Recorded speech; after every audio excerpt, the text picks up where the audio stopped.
times out of 10, when they go in your house, you're not going to be armed. And so they have home invasions while you're there. Here in Texas or Florida or Arizona or Vermont, they will wait. They will watch. They will case. They will wait till everybody goes to work. They will watch. And then they will go in and rob you.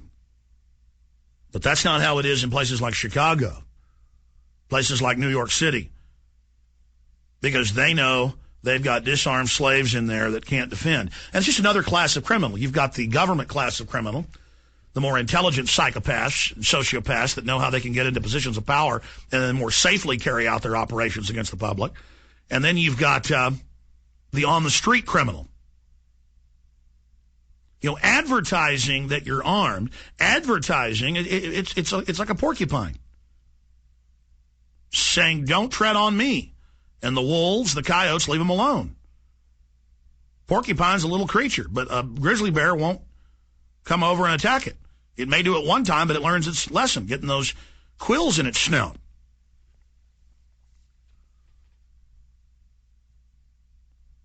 I mean, that's why I advertise the fact that right here I got a .45 Kimber. To my left and to my right, I got a .357 Magnum Taurus. Because I want it on record.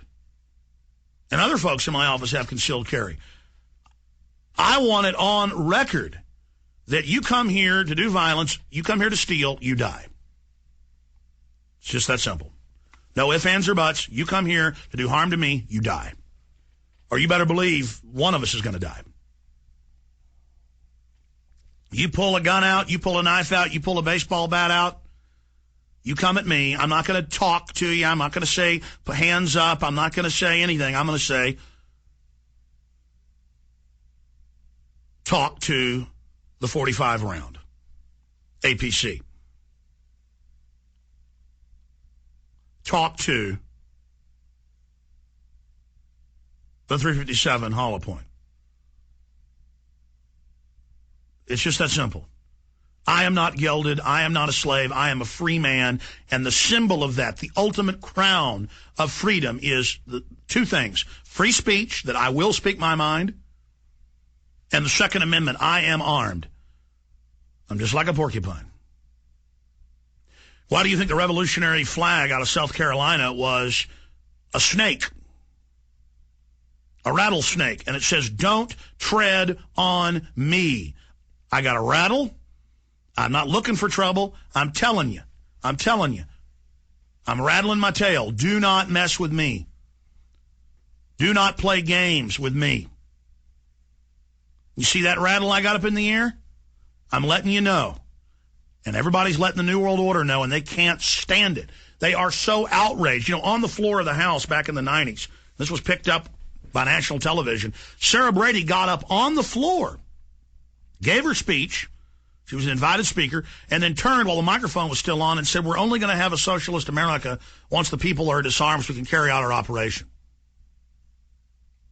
When they say socialist America, they mean taking all your wealth and everything, your ideas, your labor, and stealing it for themselves. They know. You know, they got a bunch of gun control minions who were brought up in cities, never around firearms, scared of them, superstitious of them, in citizens' hands, not in the police hands. They love that. They just love bowing down to it. They've got a bunch of useful idiots that don't know. But the controllers, the pushers of this, they are predatory. They know. And the same banks that funded Hitler, the same banks that funded Lenin and Stalin and funded Mao publicly, it's all declassified that the U.S. government and the British government financed it all.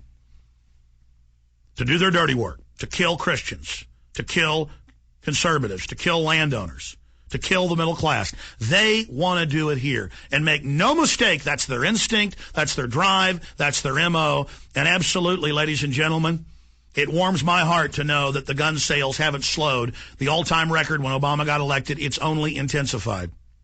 And he comes out and says, don't worry, I don't want to ban all your guns, just sensible restrictions. Like Chicago and D.C., total ban. I mean, you can go if you know the sheriff or kiss the hind end of the bureaucrats and make $20,000, $30,000 in donations to them. That's come out in New York City. Then maybe you get a concealed carry. And it turned out only rich mafia had concealed carry because they can make $20,000, $30,000 donations a year to campaigns. Sure enough, their concealed carry comes through. See, first New York, 30, 40 years ago, turned it right into a privilege, said you got to have a permit, but you know it's only $5. And then, oh, now it's $100. And, oh, now we just don't issue those. And then suddenly the cops became corrupt and arrogant and abusive, and crime exploded. And you notice in the L.A. riots, as the inner city population was burning down the city, the only areas that didn't get burned were the Korean areas because they didn't care. They didn't care what the establishment said. They were going to go up on top of their houses, on top of their businesses, and they were going to defend themselves. You notice the cops stood back. They stood down. They're not going to really put themselves in harm's way when there's a real crisis. In fact, take New Orleans. The FEMA jammed the police communications, made them stand down, came in and cut the police communication lines because they wanted to be able to bring troops in and set the precedent. And then 5 days later, they didn't bring food and water. The troops, commanded by the FBI in big flatbed trucks, came in and went into the high and dry areas to loot the homes and steal people's guns and jewels in front of everyone. And they'd go into those high and dry homes with generators and food and power, and they'd sit there and line them up with their hands up and put handcuffs on them and ship them out to the sports dome and confiscate their guns. And now cops have been caught, the feds have been caught selling those weapons all over the country. The government is criminal and bankrupt and reprobate, and there's no denying that. Look, I'm already getting into my rant about the economy.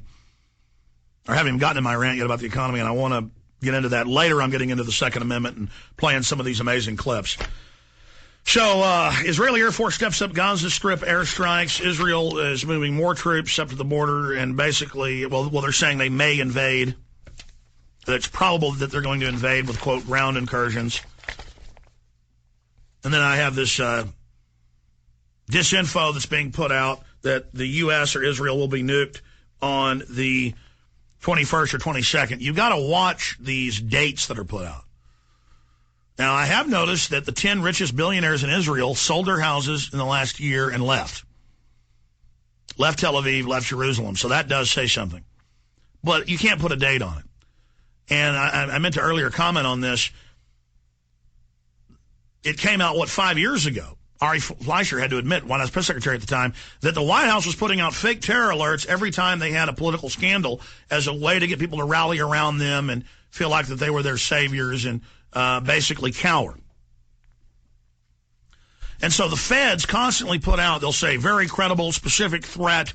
There's going to be attacks every holiday, every Christmas, every New Year's, every holiday when they know people are at home watching TV. They want to dominate everybody's senses when people aren't in the rat race, when people aren't not really paying attention, when people are reflective. The globalist engineers want to come in and get in everybody's face and say credible threats on subways and buses and highways and schools. Al-Qaeda is going to hit. And Dick Cheney, remember right before the 2004 election, came out and said, we will be hit by nukes in U.S. News and World Report. It's going to happen. And then a week later they go, it actually wasn't a substantiated, credible report. Then it turns out they were fake reports. Well, the same thing. They said the Army will be out in Times Square and other major cities, but in New York. So, again, they hog all the attention. Everybody's watching the ball come down. I forgot to do it. I was busy researching. Did somebody tape that? Because I was told. I saw it in the news, in the Associated Press. I saw photos of it. Well, did somebody video that? Can somebody mail that to us quick? Because I want to put a clip of it in the new Obama film.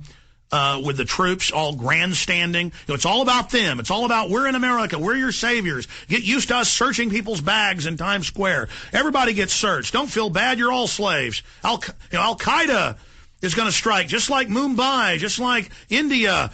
They're going to hit. They're going to hit. Turns out, of course, they didn't hit. But it's all part of hogging the spotlight, always encroaching on your psyche at every major event. Christmas, Thanksgiving, New Year's, the Super Bowl, the Kentucky Derby, top boxing matches, anywhere they know tens of millions of people are tuned in. NASCAR, they've got a grandstand. They've got to sit in everybody's face. and flaunt all of this conditioning. And I told you it was all conditioning for troops to go on the street.